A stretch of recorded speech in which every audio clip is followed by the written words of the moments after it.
সংকীর্তনামৃত রসে রমতে মনশ্চেত ইমাম্বুধৌ বিহরণে যদি চিত্তবৃত্তি চৈতন্য চন্দ্র চরণে শরণাং প্রয়াতি। হরে কৃষ্ণ কৃষ্ণ কৃষ্ণ হরে হরে, হরে রাম রাম রাম হরে হরে। হইয়াছেন হবে আমার মহাপ্রভুর যত দাস, সবার চরণ বন্দি দন্তে করি ভাত। ভজ শ্রীকৃষ্ণ চৈতন্য প্রভু নিত্যানন্দ, অদ্বৈত গদাধর শিবাসাদি গৌরী ভক্ত বৃন্দ। সমবেত ভক্তবৃন্দের চরণে আমার কোটি কোটি দণ্ডবৎ পরিপাত। প্রপন্ন পারিজাতায় তত্র বেত্রৈক পাণয়ে, তত্র বেত্রৈক পাণে বললেন। দেখো, প্রপন্ন পারিজাতায় তত্র, প্রপন্ন গোবিন্দকে বলছেন কেমন? প্রপন্ন পারিজাতায় তত্ত্ব জ্ঞানমুদ্রায় কৃষ্ণায় গীতামৃত গৃহে নমঃ। ভগবানকে প্রণাম জানাচ্ছেন। কি বলে দেখুন, প্রপন্ন পারিজাতায়। পারিজাত একটা ফুলের নাম। এই ফুলটা আমরা এই জগতে দেখতে পাই। কোথায় আছে? স্বর্গে নন্দন কাননে আছে এই পারিজাত। এই পারিজাত ফুলটার বৈশিষ্ট্য কি না, এটি যা চাইবেন তাই দান করতে পারে।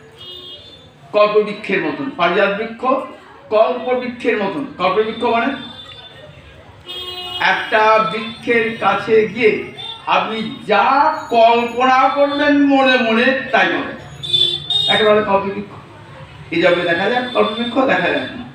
এখানে আম গাছের কাছে গেলে আম দেবে, জাম গাছে গেলে জাম দেবে, কাঁঠাল গাছে গেলে কাঁঠাল দেবে। কিন্তু এমন গাছ দেখা যায় যে গাছে সব আমও দেবে, কাঁঠাল দেবে, জামও দেবে, দেখা যায় না তো। স্বর্গে আছে একটা গাছ, এই পারিজাত বৃক্ষ যা চাইবেন তাই দেবে। গোবিন্দকে প্রণাম জানিয়ে বলছেন তুমি প্রপন্ন পারিজাত, অর্থাৎ প্রপন্ন জনের কাছে তুমি কল্প বৃক্ষ। প্রপন্ন কাকে বলে? শিষ্যস্তে হং সাধিমাং গাং প্রপন্ন।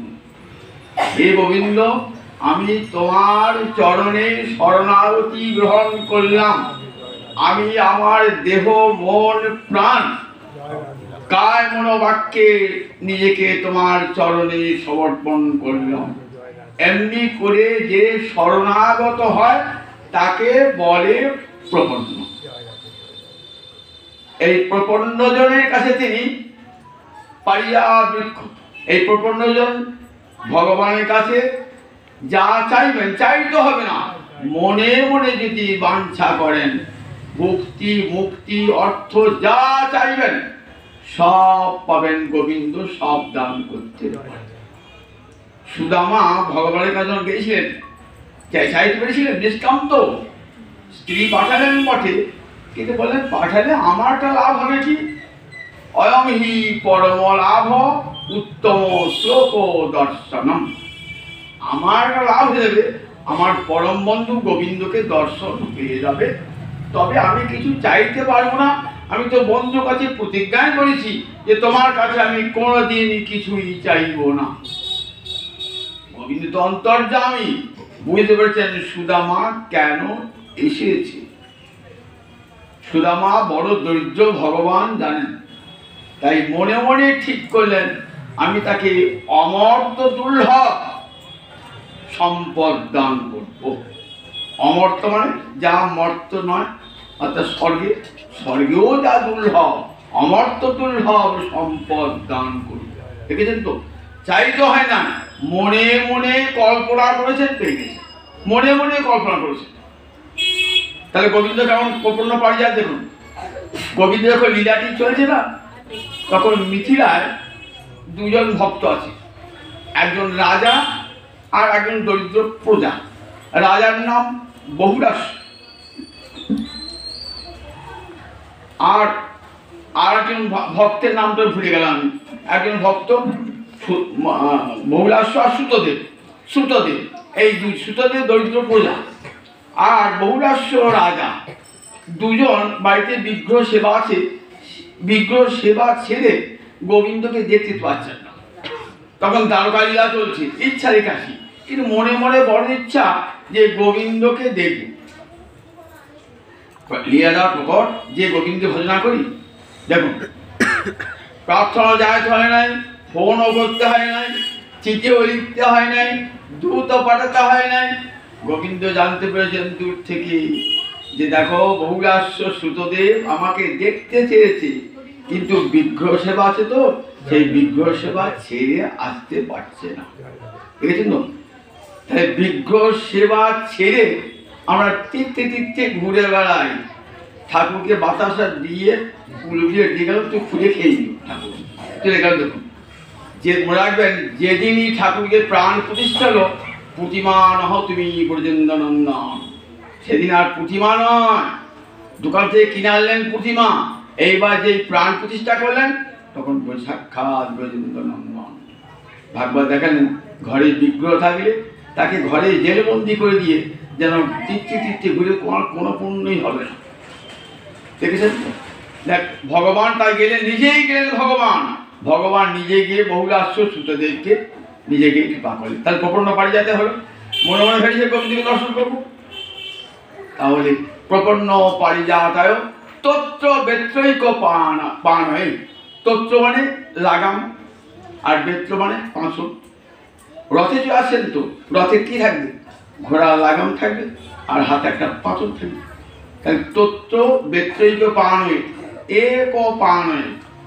যখন অর্জুনকে উপদেশ দিচ্ছেন, এক হাতে লাগাম ছিল আর এক হাতে পাঁচন ছিল, তো যখন অর্জুনকে উপদেশ দান করেছেন, একটা হাতেই দুটো ধরা আছে। তত্র বেত্রৈক এক পান হয়ে, একটা পানিতে একটা হাতেই তত্র আছে, বেত্র আছে, লাগামও আছে, আবার বেত্র পাঁচন আছে। এইবার জ্ঞান মুদ্রা, জ্ঞান মুদ্রা কাকে বলে? দেখো, এইরকম জ্ঞান মুদ্রা। এই তর্জনীতে বিদ্যানুষ যখন গুরুদেব উপদেশ দান করেন, এই জ্ঞান তত্র বেত্রৈক পান জ্ঞান মুদ্রা। গীতামৃত দুহে নমঃ। গীতারূপ অমৃত দহনকারী গোবিন্দকে প্রণাম জানায়। বসুদেব সুতং দেবং কংস চান্দ্রমর্দনং দেবকী পরমানন্দং কৃষ্ণং বন্দে জগদ্গুরুং। বসুদেব সুতং দেবং, বসুদেব শব্দের অর্থ শুদ্ধ সত্য। বসুদেব শুদ্ধং সত্যং বসুদেব সত্যিতম। যেখানে শুদ্ধ সত্য, সেখানেই ভগবানের প্রকাশ। মলিন সত্য, এই যে সত্যরজতম, এটা মলিন সত্য, এর উপরে শুদ্ধ সত্য। যেখানে শুদ্ধ সত্য, সেইখানেই গোবিন্দের প্রকাশ। বসুদেব শুদ্ধ সত্যের মূর্তি। বসুদেব সুতং দেবং কংস চান্দ্রমর্দনম। যখন কংসের ধনুর্যকে সভায় গোবিন্দ গেলেন, যখন যাচ্ছেন তখন তো 11 বছরের ছিল। একটা 11 বছর পুরো হয় না, 10 বছর কয়েক মাস। কৃষ্ণ আর বলরাম যাচ্ছেন, তো প্রথমেই এক নারীকে বিশাল কুবলা হাতি আছে, তাকে শিক্ষা দিয়ে রেখে দিয়েছে, কি করবি, ওই কালো ছেলেটা দেখি আগে আসবে তো, শুঁড়ে করে নিয়ে তুলে আজই মারবি। শুঁড়ে করে ধরেছে তো, গোবিন্দ কি করেছেন, একবার ছুঁচের মতন ওই শুঁড়ের পাশ দিয়ে গড়িয়ে চলে গেছে। অনর অনিয়ান মহৎময়। গোবিন্দ ক্ষুদ্র থেকে অতি ক্ষুদ্র হতে পারেন, আবার ছোট থেকে বিরাট হতে পারে। যখন বিষ্ণু দর্শন করছেন, কত বড় হয়েছে, আর কুবলায় বেড়ে গেছে, ছুঁচের মতো হয়ে ধরতেই পারলো না। ছুঁচকে কখনো ধরতে পারে? শুনে দিয়ে বেরিয়ে গেল। বেরিয়ে গিয়ে কি করলেন, ওই 10 বছরের ছেলেটা সুঁটটা ধরিয়ে হাতিটাকে পা দিতেন। হাতিটা তো মরে গেল। এবার দুটো দাঁত থাকবে তো, হাতির দুটো দাঁত থাকে, দুটো দাঁত তুলে নিয়ে কি করলেন, একটা কৃষ্ণ একটা বলরাম নিয়ে চান্দ্র আর মুষ্টি দুজন না করে গেছেন, দুজনকে ওই দান্তাঘাতে হত্যা করে চলে গেলেন কংসের সভায়। তাই কংস চান্দ্র মর্দনম, চান্দ্র আর মুষ্টিকে হয়ে কংসের কাছে গেলেন, কংসকে সিংহাসন থেকে নামিয়ে এসে হত্যা করলেন। দেবকী পরমানন্দম যখন যিনি জন্মেশ্বর গোবিন্দের জন্মের সঙ্গে সঙ্গে কংসের ভয়ে চলে এলেন থেকে কারাগার থেকে নন্দালয়ে চলে এলেন তো, আর তো মায়ের সঙ্গে সাক্ষাৎ হয় না, মায়ের স্তন্যদুগ্ধ পান করতে পারে না। কারণ বলুন দেখি, মায়ের স্তন্যদুগ্ধ পান করলেন না। আগের জন্মে কে ছিলেন? কৈকেয়ী ছিলেন দেবকী। যখন রামচন্দ্র ফিরে এলেন, ফিরে এসে সবার ঘরে ঢুকছেন, কৈকেয়ী ঘরে ঢুকেছেন, সব ঘরে আলো জ্বলছে, দীপাবলিতে সব ঘরে আলো জ্বলছে, কৈকেয়ী ঘর অন্ধকার, কৈকেয়ী মাথাটা নিচে পড়ে আছে। মা কেমন আছো? মা বলছে তুই আমার সন্তান হবি? তা বলছেন মা তোমার সন্তান হব পরজন্মে, কিন্তু তোমার স্তন্যদুগ্ধ আমি পান করব না। দেখুন সেই কৈকেয়ী দেবকী হয়েছেন, স্তন্যদুগ্ধ পান না করে ভগবান চলে গেলেন। তো মায়ের অন্তর একটা ব্যথা রয়েই গেল, ছেলে হলো, ছেলেকে পেলাম না, ছেলেকে বুকের দুধ খাওয়াতে পারলাম না। যখন কংসকে বধ করে মা পিতামাতাকে প্রণাম করতে গেলেন, তো তখন বললেন মা তুমি কী চাও? কতদিন তোমাকে দেখি নাই, বলো মা তোমার কী চাও? বললে আমি চাই তুই আমার বুকের স্তন্য পান কর, দুগ্ধ পান কর, বুকের দুগ্ধ পান কর, আর আমার যে মরা যে 6টি ছেলে ফিরিয়ে নিয়ে, মরা ঝড় ছেলে কংস ফিরিয়ে নিয়ে। বলে ঠিক আছে মা, তোমার বাঞ্ছা পূর্ণ করো। কোথায় গেলেন? সুতলে বলির কাছে, সেখানে 6টা ছেলে মরে পড়েছিল। সেখান থেকে বলি দাও, বলি দাও, আমার মায়ের 6টি ছেলেকে সন্তানকে, আমার ভাই দাও, 6টি সন্তানকে নিয়ে এসে মায়ের কাছে ফিরিয়ে দিলেন। তারা এসে কি করলেন? ওই যে গোবিন্দ স্তনদুগ্ধ পান করেছিলেন, তো যে পিতাবশেষ গোবিন্দ পান করার পর দুগ্ধ থাকলো, ওই 6টি পুত্র সেই দুগ্ধ পান করে মুক্তি লাভ করে গেল। এরা মরিচির পুত্র, তো ব্রহ্মাদিকে অভিশাপ দিয়েছিলেন। ব্রহ্মার কর্ম দিকে রেখেছিল যে তোমরা কাল নেমে হাতে তোমাদের কংসে হাতে তোমাদের বিনাশ হবে। পরে ওই কৃষ্ণের পিতাবশেষ দুগ্ধ পান করে তোমাদের মুক্তি হবে। এই 6টা ছেলেকে দিয়েছিলেন। তো দেবকী পরমানন্দ মায়ের বড় আনন্দ হয়েছিল যে আমার মরা ছেলে ফিরেছে। কৃষ্ণাঙ্গ মন্দির জগৎগুরু, এই গোবিন্দ জগৎগুরু তোমাকে প্রণাম জানায়। কৃষ্ণ এখানে গুরু মূর্তি ধারণ করেছেন। গীতায় কৃষ্ণ গুরু মূর্তি ধারণ করেছেন। অর্জুন শিষ্য যে সখা চির সহচর, তিনি বলছেন শিষ্য স্নেহম সাধি মানতাং প্রপন্নম। আমি তোমার শিষ্য, তুমি আমাকে, আমি তোমার চরণে প্রপন্ন, আমাকে তুমি উপদেশ দাও, যুদ্ধ করব না যুদ্ধ করব না, কোনটা ঠিক হবে, যুদ্ধ করা আর যুদ্ধ না করা। এই নিয়ে গীতার শুরু আরম্ভ হলো। 18টা অধ্যায় ধরে গীতা চলেছে। ঠিক আছে? এই গীতা এমন এক গ্রন্থ যার বিশ্বজনীন গ্রন্থ। কিন্তু কি দুর্ভাগ্য যে ভারতবর্ষে গীতার উৎপত্তি, সেই গীতার আদর ভারতবর্ষের মানুষের কাছে নাই। কত তো লেখাপড়া যেমন লোক রয়েছে ভারতবর্ষে, কম লেখাপড়া নেই। ঘরে গিয়ে দেখুন না কারো ঘরে গীতা বই আছে কিনা, আছে কিনা, গীতা পড়ে কিনা, গীতা জানে কিনা। বলে পড়বে না, সাম্প্রদায়িক ধর্মগ্রন্থ পড়বে না। তারপরে এইসব ধরনের উন্নাসিকতা বৃত্তি এই উচ্চশিক্ষিত মানুষের মধ্যে বেশি। যে গীতা সার্বজনীন, যার মধ্যে কোনো সাম্প্রদায়িকতা নয়, যথার্থ একটা মানুষ হতে গেলে যা যা গুণের দরকার গীতায় সেইটাই। কোনো সাম্প্রদায়িক ধর্ম, কোনো বিশেষ ধর্ম গীতা বলেন নাই। যা চিরকালের মানব ধর্ম, বিশ্ব মানবতা। আমরা মানুষ, আমরা মানুষের মতো হব, তবেই তো মানুষ। পশু পাখি জন্ম থেকে পশু পাখি, তরুলতা সহজই জন্মই তরুলতা। মানুষ চেষ্টা করিয়া মানুষ, মানুষ দুটো হাত পানি জন্মালি মানুষ হয় না, মনুষ্যত্ব। সেই মনুষ্যত্বের বৃদ্ধি পায় কিসে? এই গীতা পাঠ করলে মনে হয় যে দেখো সর্বভূত হিতরথা, সমস্ত ভূতের মধ্যে নিয়ে আত্মাকে দর্শন হয়। কেন আমি অপরকে হিংসা করব? অপরকে হিংসা করা মানে নিজেকে হিংসা করা। কারণ যে আত্মা আমার মধ্যে রয়েছে সেই আত্মা তোমার মধ্যেই রয়েছে। এই দেখুন, এই যে বিশ্ব ভ্রাতৃত্ববোধ, এটা কে এনেছে? গীতা। ভারতবর্ষে এখন দেশপ্রেম বলুন, জাতীয়তাবোধ বলুন, মানবিকতা বলুন, সব কিন্তু গীতার সৃষ্টি। আমরা দেখবেন ভারতবর্ষ যখন স্বাধীনতা আন্দোলনের, মহাত্মা গান্ধীর আন্দোলনের পূর্বে যখন বিনয় বাদল, দীনেশ, ক্ষুদিরাম এরা সব আন্দোলন করছে না, তখন এদের হাতে থাকতো গীতা, হাতে থাকতো গীতা। ক্ষুদিরামকে যখন ফাঁসির মঞ্চে নিয়ে যাওয়া হয়েছে না, তখন জাজ রায় দিচ্ছে, ইংলিশে রায় বলছে, তো ক্ষুদিরাম তো বেশি পড়াশোনা করে নাই, ইংলিশে বলছে। বললে ক্ষুদিরাম বুঝতে পারলে কি রায় দিলাম, বললে তুমি বলবার আগাম জানি, কি জানি তুমি আমাকে ফাঁসি দেবে, কিন্তু শোনো সাহেব, আমি মরতে ভয় পাই না। নৈনামে ছিন্নন্তি শস্ত্রাণি নৈনামে দহতি পাবক। জানো, তুমি আমার দেহটাকে মারবে, কিন্তু আমাকে হত্যা করতে পারবে না। এই দেখো আমার হাতে গীতা, ঠিক আছে? জাহাজ তো শুনে অবাক। বিনয় বাদল, দীনেশ যখন রাইটার্স বিরুদ্ধে আক্রমণ করেন, বিনয় বাদল, দীনেশ তিনজন ছেলে, 18-20 বছরের ছেলে, সঙ্গে গীতা নিয়ে গেছেন। রাজনীতিকে ধ্বংস করে আক্রমণ করে সাহেবকে হত্যা করলেন। হত্যা করে এবার তো ফাঁসি হবে, তো এইবার শেষে দীনেশকে নিয়ে যাবে। বিনয় বাদল আগে মরে গেছিল, দীনেশকে যখন নিয়ে যাবে না, ফাঁসির মঞ্চে নিয়ে যাবে, স্নান টান করিয়ে ফাঁসির মঞ্চে দীনেশ যাচ্ছে হাসি মুখে যাচ্ছে। নৈনামে ছিন্দন্তি শস্ত্রাণি নৈনামে দহতি পাবক।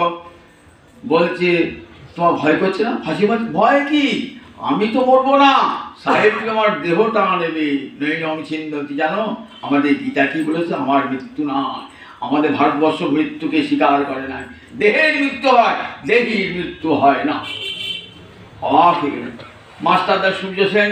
যখন ফাঁসির মঞ্চে জল্লাদ যখন ফাঁসির দড়িটা বাড়াচ্ছে না, তখন গীতার শ্লোক আবৃত্তি করছে, নৈনামে ছিন্দন্তি শস্ত্রাণি নৈনামে দহতি পাবক। ফাঁসির মঞ্চে এই গীতার শ্লোক বলছে। নেতাজি সুভাষচন্দ্র যখন ভারতবর্ষ থেকে চলে গেলেন, জাপানে যাবেন না, তখন দেখবেন ওই আমি সুভাষ বলছি বইটাতে শৈলেশ বসু লিখেছেন যে কি ছিল তার সঙ্গে, নেতাজির ব্যাগেতে একটি গীতা আর একটি হরিনামের মালা, একটি গীতা একটি হরিনামের মালা। অনেকে সব জানে না, বলে গীতা কি বলবো। নেতাজি সুভাষচন্দ্রের মতো মানুষ তৎকালীন যুগে নেতাজি সুভাষচন্দ্র হরিনামের মালা কি শক্তি পেয়েছেন। মাকে লিখেছেন, মা গীতা আমাকে সব শক্তি দান করে, মা গীতা এবং হরিনাম, মা হরিনাম একমাত্র হরিনামই সত্য জীবনে, আর সব মিথ্যা। মাকে লিখেছেন নেতাজি সুভাষচন্দ্র বসু, মা হরিনামই সত্য আর সব মিথ্যা, মা লিখেছেন। তো বিবেকানন্দ সব মাথায় পাগড়িতে একটা গীতা, ছোট গীতা থাকে। এই গীতা যদি সঙ্গে থাকে কোনো বিপদ হবে না, সমূহ বিপদ থেকে আমি রক্ষা পেয়ে যাবেন। আমি আমার বন্ধু বান্ধব আত্মীয় স্বজন বলি, যখনই কোনো জায়গা যাবি যেন একটা সঙ্গে গীতা নিয়ে যাস, দেখবি কোনো বিপদ হবে না।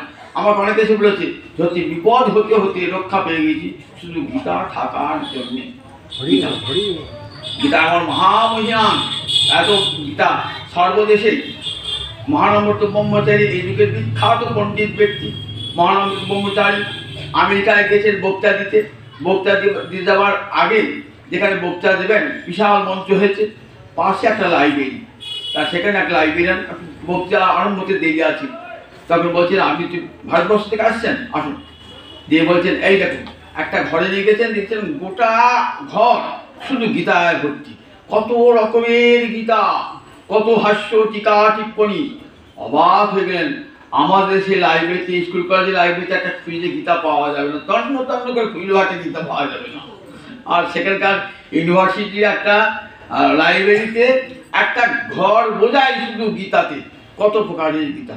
অবাক হয়ে গেলেন যে আমাদের দেশে গীতার আদর নাই, আর দেখো বিদেশে গীতার কি আদর। গীতা দেখেছেন তো, সত্যিকারে যারা মানুষ না তারা প্রতিদিন গীতা পাঠ করবেন, গীতার কাছ থেকে শিক্ষা গ্রহণ করবেন। গীতার 18টা অধ্যায় জীবনে মানুষের মতো মানুষ হওয়ার 18টা সিঁড়ি।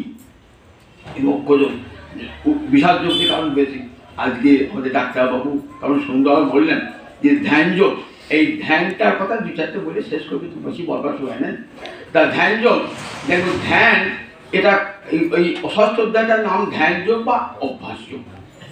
তা ধ্যান এটা কর্মের অঙ্গ, আবার এটা যোগের অঙ্গ। ধ্যানকে দেখুন জ্ঞানীও করে, যোগীও করে, ভক্ত করে, কিন্তু উদ্দেশ্য পৃথক পৃথক। উদ্দেশ্য পৃথক পৃথক।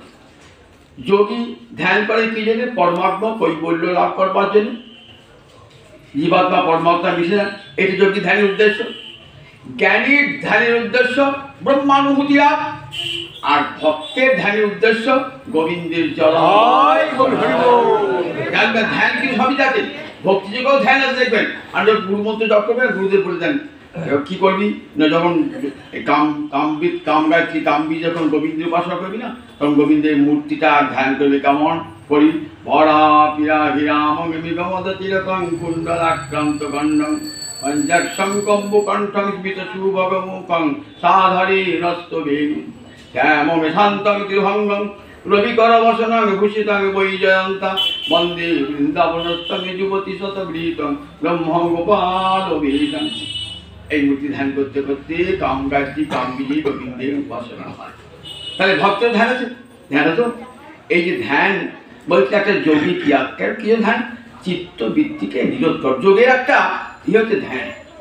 চিত্তবৃত্তিকে, আমাদের চিত্ত বিক্ষিপ্ত, পাঠ শুনতে এসেও মনটা ঠিক নাই ভগবান, সেখানে ছেলে কি করছে, মেয়েটা কি করছে, কত চিন্তা ঘরে নিয়ে, বাবা দেরি হয়ে যাওয়া, পাঠ শুনতে দেরি হয়ে যাওয়া, তো কত কি রান্না তাকে দিয়েছি, একদিন রান্না করতে হবে, কত চিন্তা ঘরের মধ্যে বলুন তো।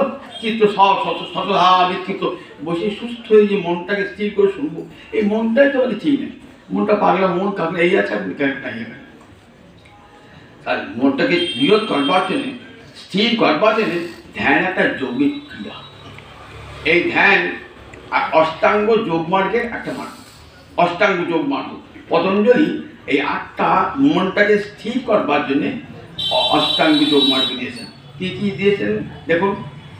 যম, নিয়ম, আসন, প্রাণায়াম, ধ্যান, ধারণা, প্রত্যাহার, সমাধি। 8টা অঙ্গ। যম, নিয়ম, আসন, প্রাণায়াম। যম, নিয়ম, আসন, প্রাণায়াম, ধ্যান, ধারণা, প্রত্যাহার, সমাধি। এই 8টা অঙ্গ হলো এই যোগ। তার মানে যম বলে কাকে বলে? অহিংসা, সত্য হাসন, অহিংসা, এগুলো সব যোগের মধ্যে পড়ে। নিয়ম, শৌচ, সন্তোষ, এগুলি বলে নিয়মের মধ্যে পড়ে। স্থির ও সুখম আসন, পদ্মাসন বা স্বস্তিকাসনে স্থিরভাবে বসে থাকা, এটা হলো আসন। তারপরে প্রাণায়াম, প্রাণায়াম অত্যন্ত অঙ্গ। শ্বাস প্রশ্বাস বাইরে যখন বার করছেন, তখন ঋষভ শ্বাসটা বার করলেন, তখন শ্বাসটা ভিতর থেকে বেরিয়ে গেল, তখন তাকে কী বলে? রেচক। টেনে নিচ্ছেন, তখন তাকে বলে পূরক। দুটো কি আটকাচ্ছেন, তাকে বলে কুম্ভক। বাইরে যখন শ্বাস ছাড়ছেন, শ্বাস ছাড়লেন, তখন রেচক। শ্বাস দিলেন, এটা কী বলে? পূরক। আর দুটো কি আটকে দিলেন, শ্বাস বন্ধ হলো, আবার ছাড়াও বন্ধ হলো, তখন তাকে বলে কুম্ভ। এটাকে বলে প্রাণায়াম। দেখবেন পুজোর সময় পুরোহিতরা এই প্রাণায়াম করে 3টি: রেচক, পূরক, কুম্ভ, প্রাণায়াম। তারপরে ধ্যান। ধ্যান মানে এইবার ভক্তের ধ্যান কেমন? গোবিন্দের কোন একটি রূপে ধ্যান, গোবিন্দের চরণ কমলে ধ্যানটা করবে। কীভাবে ধ্যানটা করবেন? ধ্যানের প্রসেসটা বলে গেলেন, ডাক্তার বললেন, দেখুন এমন জায়গায় ধ্যানটা করবেন যে জায়গাটা উঁচু হবে না, নিচু হবে না জায়গাটা। আবার একটা প্রথমে কি কুশে আসন, তারপরে চামড়ার আসন, তারপর বস্ত্র। কিন্তু বৈষ্ণবদের ক্ষেত্রে বলেছে চামড়া আসন না নিয়ে কুশে আসনের পর বস্ত্র আসন বসবে। তারপরে দেহটাকে কেমন করছে? একবার সোজা করবেন, সম কায় শিরো গ্রীব। কায় মানে দেহটা, মাথাটা, গ্রীবাটা সোজা, নাসিকাগ্রম সম্প্রেক্ষ। একবার চোখ দুটো থাকবে কোথায়? একবারে নাকের দিকে চোখ দুটো থাকবে। এবার হৃৎকমলে গোবিন্দের চরণ কমল ধ্যান হচ্ছে। হৃৎকমলে গোবিন্দের চরণ ধ্যান হচ্ছে। আর এইগুলি হয়ে একেবারে ধারণা। আবার মন পালিয়ে যায়, চলে যাচ্ছে, তো মন যখন চলে যাচ্ছে আবার তাকে ধরে নিয়ে আসা হচ্ছে। ধরে নিয়ে মনটাকে ধরে দিই, আবার মন ধ্যান বসে ধ্যান করতে দেখলে মনটা পালিয়ে গেল, আবার মনটাকে জোর করে নিয়ে এলেন, আবার মনটাকে জোর করে নিয়ে এলেন, এমনি প্রত্যাহার করলেন। তারপরে সমাধিগ্রস্ত অবস্থা। সমাধি করতে করতে করতে যোগী এমন একটা সুখের অবস্থা প্রাপ্ত হয় না, তখন সমাধি যোগ হয়ে যায়। সমাধি আবার দুরকম, সবই সমাধি, নির্বিল সমাধি। সবই সমাধিতে চিত্তবৃত্তি লোপ পায় না, কিন্তু নির্বিষ সমাধিতে চিত্তবৃত্তি লয় হয়ে যায়। তখন যোগী এমন একটা সুখ লাভ করেন না, জঙ্গলব্ধা চা পরং লাভং মন্নতি নাধিগম তত। যে অবস্থা প্রাপ্ত হয়ে যোগী কেমন অবস্থা, আর কিচ্ছু চায় না যোগী, এই সুখটাই যেন সব সময় অন্তরে থাকে। ব্রহ্ম সঙ্গে এক সংস্পর্শে অনুভূতি দান করতে যেত, তখন সাধকে গোবিন্দ চরণের সঙ্গে নিজেকে বিলীন করে দেয়। ফলে আর অন্য কোনো বাহ্য বিষয়ে তাদের আর জ্ঞান থাকে না। কি দেখেন, যেদিকে তাকান সেই দিকেই কৃষ্ণমূর্তি, যাহা যাহা নেত্র পড়ে তাহা কৃষ্ণ স্ফূর্তি। দেখেছে, স্থাবর জঙ্গম দেখে না দেখে তার মূর্তি, যাহা যাহা নেত্র পড়ে তাহা কৃষ্ণ স্ফূর্তি। স্থাবর জঙ্গম যেদিকে তাকাচ্ছেন সেদিকেই কৃষ্ণমূর্তি। রাধানী বলছেন না, আমি যদি চলে যাই পথে শ্যাম যায় মোহরে সাথে সাথে, চরণে চরণ ঠেকাইয়া। আমি যদি নয়ন মুদে থাকি অন্তরে গোবিন্দ দেখি, আবার নয়ন মেলিয়া দেখি শ্যাম। আমি যদি চলে যাই পথে শ্যাম যায় মোহর সাথে সাথে, চরণে চরণ ঠেকাইয়া। বলি হেই মা লাজে মরি, লোকে দেখলে বলিবে কি, হেই মা লাজে মরি। গোবিন্দকে সঙ্গে যান নাই, গোবিন্দকে সঙ্গে নাই, চরণে চরণ ঠেকাচ্ছে না। রাধানী অন্তরের ভাবখানা কেমন দেখুন, ভাবখানা সঙ্গে আসেন। ভ্রমেতে ফিরাই আঁখি সঙ্গে কিন্তু নাই দেখি, মরে থাকি মনে মুরছিয়া। এতক্ষণ ভাবছেন কৃষ্ণ আমার সঙ্গে সঙ্গে আসছে, কৃষ্ণ আমার সঙ্গে সঙ্গে আসছে। গোবিন্দ বচন না দিকে তো এক মুহূর্ত রাধানী থাকতে পারেন না। যেদিকেই তাকান সেদিকেই কৃষ্ণ, যেদিকেই দেখান। আমি যেদিকে ফিরাই আঁখি কৃষ্ণময় জগত দেখি। দেখেছেন তো এই ধ্যানের অবস্থা সর্বদিকে।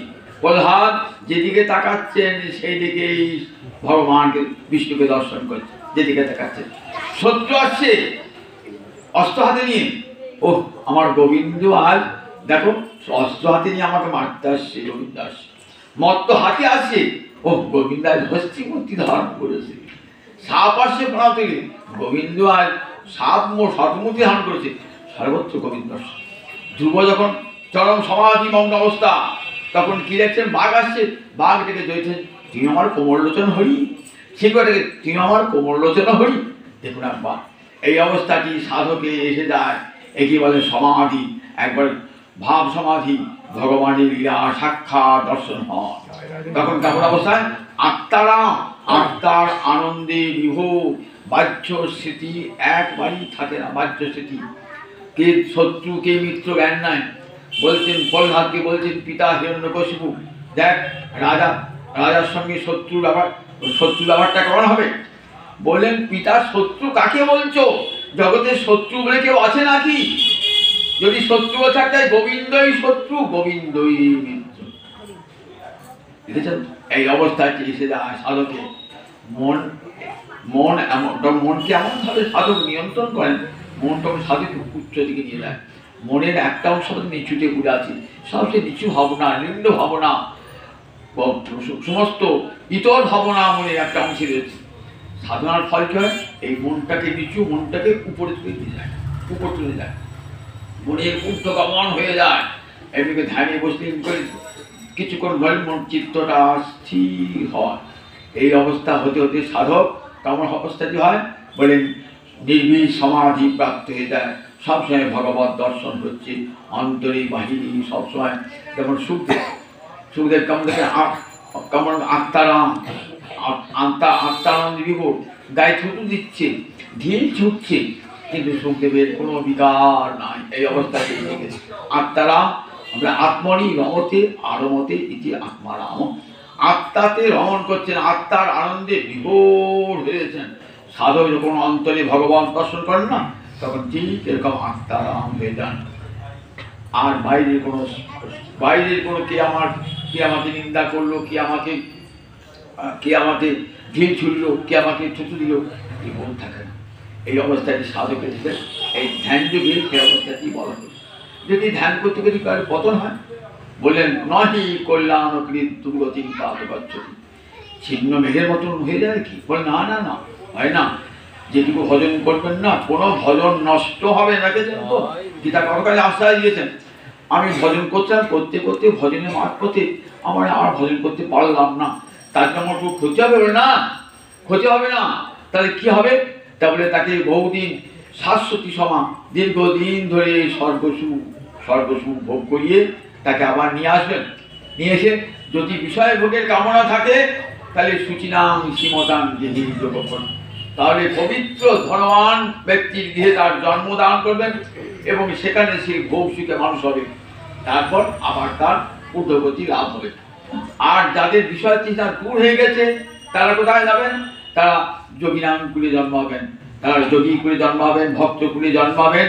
সেখান থেকে আবার আগে যে ভজন যেখানে শেষ হয়েছিল, পূর্বদেহিকম সংযোগম, পূর্বদেহের যার যেটুকু ভজন হয়েছিল সেটুকু আবার সংযোগ হবে, সংযোগ হয়ে আবার সেখান থেকে শুরু হবে। তাহলে নষ্ট হবে না কোনো মতে। এই অবস্থায় যোগী বলেন, তাই এই যে গীতার যে যোগী, এই যোগী কিন্তু পতঞ্জলি যোগমার্গের যোগী নয়, গীতার যোগী ভক্ত যোগী। বলছেন মদগতের অন্তরাত্মনা, বলছেন আমার চিত্ত, আমার সমস্ত চিত্ত আমার আনন্দে ভরপুর হয়েছেন, হৃদয়ের মাঝে আমাকে দেখছেন। যোগী, অন্য যোগী যারা, তারা কিন্তু হৃদয়ে গোবিন্দ দর্শন করেন না, তারা পরমাত্ম কৈবল্য পান। কিন্তু গীতার যোগী ভগবান বলেছেন, এই যোগী কর্মীর চেয়ে বড়, এই যোগী তপস্বীর চেয়ে বড়, এই যোগী জ্ঞানীর চেয়ে বড়। কারণ এই যোগী ভক্ত, এই ভক্তিতে সবটা যোগ হয়েছে, কর্ম জ্ঞান ধ্যান সবের মিশ্রণ ঘটেছে।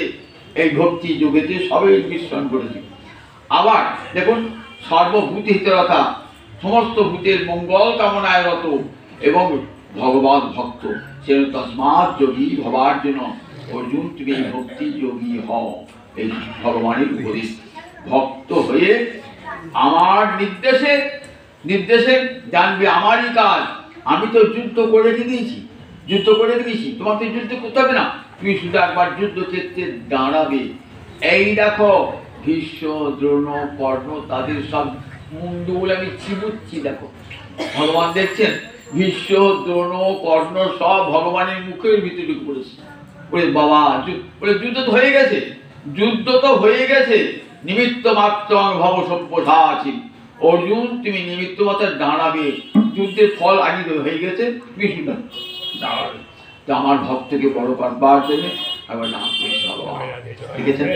তাই ভগবানকে আগে কেমন করলেন, আমাদের অর্জুনকে শক্তি দান করে যুদ্ধক্ষেত্রে নিয়ে গেলেন, যেখানে শান্তির সঙ্গে অশান্তি, ধর্মের সঙ্গে অধর্মে, ন্যায়ের সঙ্গে অন্যায়, সত্যের সঙ্গে অসত্যের যুদ্ধ। সেইখানে শ্রী ভগবান সত্য, শান্তি, ন্যায়, ধর্ম প্রতিষ্ঠা করলেন। ঘোড়ায় কোন ঘোড়া চেপে গেছে দেখুন, তত সে তৈ হরি যুক্তি মহতি সন্দন্ত। সাদা ঘোড়া নয়, সাদাটা কিসের প্রতীক? সাদা হলো শান্তির প্রতীক। যে ঘোড়ায় চেপে যুদ্ধ করছেন অর্জুন, সেই ঘোড়ার রং সাদা। এমন করে 60টি বাজালেন না, গোবিন্দ বাজালেন কি শঙ্খের নাম কি? পাঞ্চজন্যের শঙ্খ। অর্জুনের শঙ্খের নাম কি? দেবদত্ত। আর যুধিষ্ঠির শঙ্খের নাম অনন্ত বিজয়। আর নকুলার সহদেব সুবতা মণিপুষ্পক। শঙ্খ যদি বাজালেন না, ধার্তরাষ্ট্রানাং হৃদয়ানি বেলায়, ধৃতরাষ্ট্রের পুত্রে হৃদয় কে পড়ল? কেন কে বলবেন? তাদের 11 অক্ষরী সৈন্যবাহিনী, আর এদের 7 অক্ষরী, সে তো প্রায় অর্ধেক। কিন্তু যারা দুর্বুদ্ধি না, যারা শয়তান হয় না, তাদের হৃদয় সব কাঁপে, ভয়ে লোক সংখ্যা জড়ো করলো, হৃদয়টা কাঁপে, সব সময় ভয়। আমার সঙ্গে যারা রয়েছে এরা আমার সঙ্গে সত্য করবে তো। দ্রোণকে ভয় হচ্ছে, ভীষ্মকে ভয় হচ্ছে। ভীষ্মকে এসে বলছে, চারিদিক থেকে ভীষ্মকে চোখে থেকে রেখে দেন। কেন? ভীষ্মকে ভীষ্ম বিবাহ বিলক্ষিত। কেন ভয় করাবো? ভীষ্মকে তোমাদের পক্ষে ভীষ্ম দাঁড়িয়েছে, ভয় আছে, ভীষ্ম ভালোবাসে পাণ্ডবদের। দ্রোণাচার্য বলছেন, ঠাট্টা করছেন গুরুদেবকে, দ্বিজোত্তম বলে, তোমরা তো ব্রাহ্মণ, বাবুদের ছেলে আবার কি অস্ত্র ধরবে, এই ভাবখানা। দেখুন প্রথম থেকে দুর্যোধন যে হারবে, দুর্যোধন পাপাচারী, সে গুরুকে বলতে খোঁচা মেরে কথা বলছি, ভীষ্মকে দ্রোণকে। তারা প্রথম থেকে অসন্তুষ্ট, শুধু ওই দুর্যোধনের নুন খায়, তাই দুর্যোধনের গুণ গাইতে হবে বলে আসেন তারা মাত্র। কিন্তু সমস্ত মন পাণ্ডবদের দেখে যত ধর্ম তত জয়, এইবারে হবে তো। তাই দুর্যোধনের, তাই এখন দুর্যোধনের পাপাচারী দুর্যোধন যে বিনাশ হবে, কুরুক্ষেত্র যুদ্ধের প্রথমেই আমরা তাই আবাদ পেয়ে যাই। একদিকে 18টি অধ্যায় জগৎকে লিখেন। দেখো, মানব জীবনে সত্যিকার যে জয়লাভ করতে চাও মানুষ হিসাবে, তাহলে গীতার উপদেশকে পরমাদরে জীবন জয় জয় জয় জয় জয়।